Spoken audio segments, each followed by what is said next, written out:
Here we are once again with yet another good episode of All Out. And in this episode, we kind of got a little info on Oharano through his conversation with Gion. So in this week's episode, episode 10, we see the conclusion in the very first, say, 2 or 3 minutes of the episode where Jinko and Segami's practice match has officially concluded. Now, I did say back in my other review in episode 9 that there was a possibility that Jinko would have won, and I was proven to be right in this episode. What actually surprised me was, how much we dislike Segami, and, even with the practice match ending, you probably thought they would have been nasty towards Jinko's rugby team. But actually, we see where the captain on that team congratulates Jinko. And he even makes a quote saying that we hope that we can clash horns again. And it's almost like they had like a still photo where it's almost like a commemorative photo of the two teams just like goofing off with each other. And it's like it was like, old friends coming back together again and having a good time. And it actually changed my mindset on Segami. So, despite their dirty plays and everything, the guys are actually really good people. They're actually decent people who aren't complete, jerks like we thought when we saw them, playing against Jinko, and that, like at the end of the day, they're good people. So that was actually a big surprise to me. And the fact that in this episode proved that Sekizan is such a dork in this episode, because he was like very moody of the fact that they didn't beat Segami, and he was like, if we use that same determination and enthusiasm in the first half of the game, possibly the outcome would have been changed. And he's just like mooting over the whole thing. And in almost every sports anime, there is always that beach scene episode where they go to train, and All Out follows that trend. So they decide to go to the beach to go train, where they do like wheelbarrows or they're digging through sand with shovels. And Coach Kimura is saying that it helps them to gain that balance and also, to build their muscles.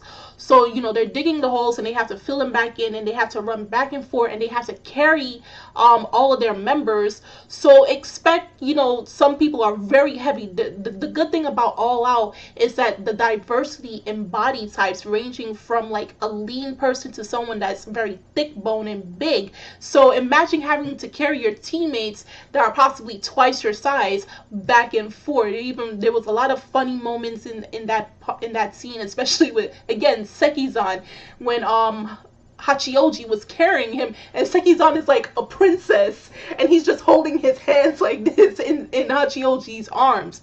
And then we get to the part in the beach scene where we see Oharano sitting down, and Gion notices this, and he goes to go talk to him. And they're having their conversation, and Gion brings up the topic that he has an older brother, which actually catches Oharano's attention, because he never would have thought Gion had a brother at all.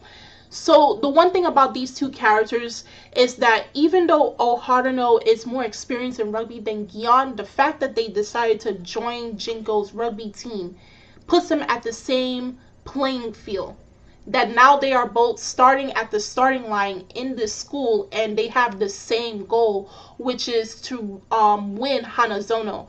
So they're speaking, and Gion says he has a big brother and everything, and then we get a little more insight into Oharano, because remember back in the Segami practice match, one of the players brought up how like his brother quit because of him.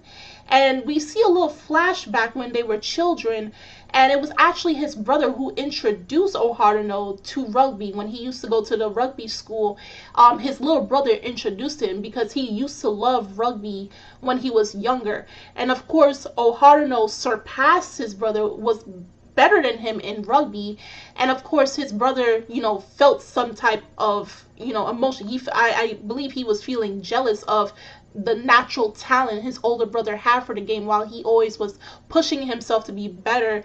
So Oharano, from that young age till now, has been carrying that burden, that feeling of that he made his younger brother quit the game that he loved the most, that his younger brother loved rugby more than him. And he expressed that to Gion, saying that you don't know what you're talking about, you who's always complaining, because Gion was saying that, I actually found, like, also something also surprising was Gion said he doesn't know how he feels about rugby anymore because he hasn't been able to play in the last game. The fact that he can't do anything other than tackles, he can't even catch the ball right, and he says he's in between right now on how he feels towards rugby. So that was something completely different from Gion, from all the other episodes we saw him before. We always knew he was into tackling, but we weren't too sure, or possibly we had the assumption that he really did love rugby because of the tackling and the plays that he was seeing. But this episode confirmed that Gion is still trying to search for that answer to see if he truly does love rugby or not. So we have where the two are arguing with each other because they're throwing sand at each other, and we have where Oharano says that he hates rugby because, like I said before, with the case with his brother. And we also have where Gion asks him, what's the point of you playing the game if you hate it?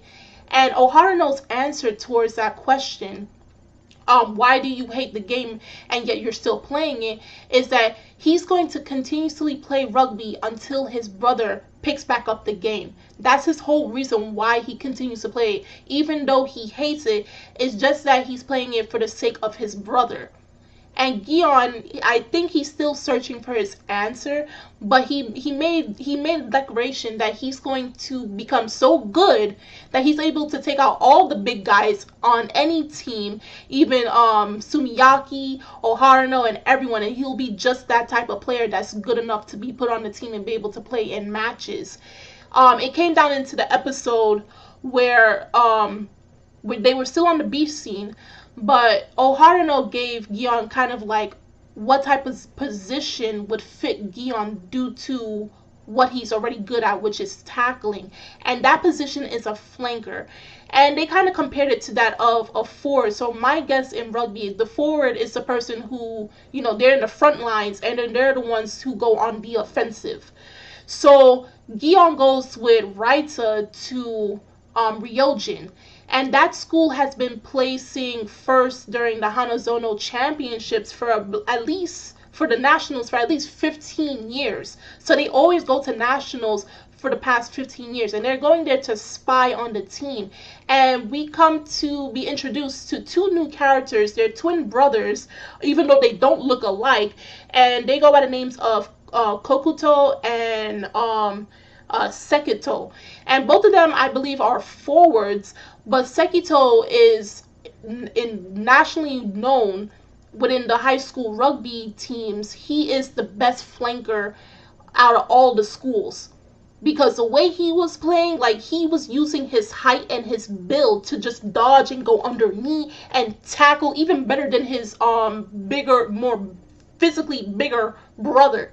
He's the best flanker there is. And while they were observing them, we see another character come in. And I said, this character looks so dangerous. Like, this guy looks threatening. And then his eyes did not help because, like, dude, like, the white parts right here are black. And then his eyes are yellow. His eyes, they're yellow. And then the rest of his eyes are black. Like, the outside of the eyeball is black. So it gives him a very ominous feeling. Of course, we didn't get his name.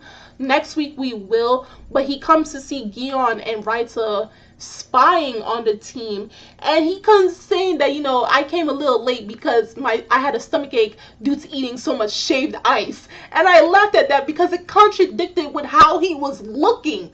So I cannot wait till they reveal who he is. I have a good feeling he is the captain. I have a good feeling he is.